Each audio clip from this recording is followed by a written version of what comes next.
একজন প্রবাসী, যে কোনো একজন বিদেশিকে একবার জিজ্ঞাসা করো, ছেলে বাপ, ছেলেরা জিজ্ঞাসা করো একজন প্রবাসীকে যে টাকাটা জমাইতে কি পরিমাণ কষ্ট,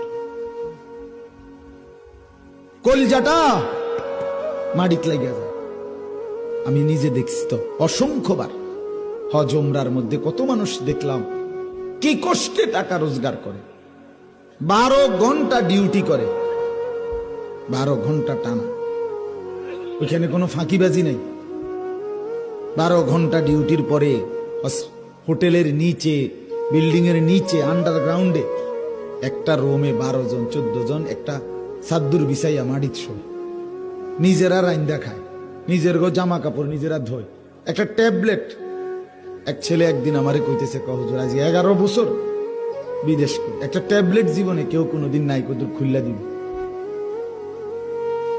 সব নিজেরটা নিজে করতে হয় হুজুর। কত সময় জ্বরে মাথা ব্যথা, এই পাশ ওপাশ কাতরাই সারা রাত, বিবি নাই, সন্তান নাই, বাবা নাই, মা নাই, কেউ যে একটু আদর করে হাত বুলায় দিব, এই মানুষটাও নাই। কই পাই বসে বলে না ভাই।